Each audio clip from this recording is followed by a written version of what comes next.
ઉકાઈ ડાબા કાંઠાની કેનાલમાં બે બાળકો ડૂબી જવાને કારણે એમના કરુણ મોત નિપજવાની ઘટના સામે આવી છે, જેમાં એક બાળકની લાશ વ્યારાના ચાપાવાડી ખાતેથી મળી આવી છે, જ્યારે બીજાની લાશ હાલ ફાયર વિભાગના અને અન્ય તંત્રના સહયોગથી શોધવામાં આવી રહી છે। ઉકાઈ કેનાલમાં બે બાળકોના ડૂબી જવાથી કરુણ મોત નિપજવાના સમાચાર વાયુ વેગે સોનગઢ તાલુકામાં પ્રસરતા સમગ્ર તાલુકામાં ગમગીનીનો માહોલ જોવા મળ્યો હતો। ઉનાળાની શરૂઆત થતાં જ આ પ્રમાણે ઘટના સામે આવતા તંત્ર અને સમાજ માટે ચેતવણીરૂપ કિસ્સાઓ સામે આવશે એવી શક્યતાઓ દેખાઈ રહી છે। મળતી માહિતી મુજબ ઉકાઈ ડાબા કાંઠાની કેનાલમાં 9 વર્ષીય અરફાત નામનું બાળક મોઢું ધોવા જતાં પગ લપસી જવાને કારણે એને બચાવવા જતાં શોએબ નામનો યુવક પણ પાણીમાં તણાઈ ગયા હોવાથી ગમગીન ઘટનાને લઈને સમગ્ર પરિવારમાં શોકનો માહોલ જોવા મળ્યો હતો, જેમાં ઉકાઈના રહેવાસી સોહેબ સલીમ કુરેશી અને અરફાત સરફરાઝ કુરેશી કેનાલના પાણીમાં મોઢું ધોવા જતાં કેરળના પાણીમાં ગરકાવ થયા હોવાની પ્રાથમિક માહિતી મળી રહી છે।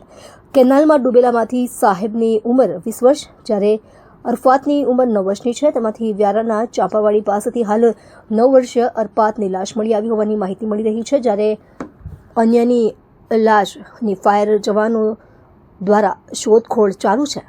આ સમગ્ર ઘટનામાં આશાસ્પદ બાળકોના મોતથી પરિવારમાં માતમનું વાતાવરણ છવાયું છે। અત્યારે ચેનલ પર આપ સૌને વિનંતી કરે છે કે ઉનાળાની શરૂઆત થતાં બાળકોના આવા કરુણ મોતના સમાચાર સામે આવ્યા છે, ત્યારે આપના ઘરની આજુબાજુ કેનાલ કે દેવનો કિનારો કે નદી હોય તો પોતાના બાળકોને એકલા ત્યાં ન જવા દેતા, જેથી કરીને આવી ઘટનાઓ બનતી અટકાવી શકાય। ડૉક્ટર બિંદેશ્વરી શાહ, તાપી। રોજ ઉકાઈ ડાબા કાંઠાની કેનાલમાં એક ખૂબ જ ગમખ્વાર ઘટના ઘટી હતી, જેમાં મળતી માહિતી મુજબ ઉકાઈના વર્કશોપના રહેવાસી બે વ્યક્તિઓ જે કેનાલના ઊંડા પાણીમાં ગરકાવ થવાના કારણે એમનું મૃત્યુ થયું છે। એમાં પ્રથમ ઉકાઈના રહેવાસી સોહેબ સલીમ કુરેશી અને બીજો અરફાત સરફરાજ કુરેશી, જેમાં સોહેબની ઉંમર 20 વર્ષ અને અરફાતની ઉંમર 9 વર્ષ બતાવવામાં આવી રહી છે। અરફાત કેનાલના પાણીમાં મોઢું ધોવા જતાં એનો પગ લપસતા સોહેબ એને બચાવવા ગયો હતો અને પછી એ પણ કેનાલના ઊંડા પાણીમાં ગરકાવ થઈ જવા પામ્યો હતો।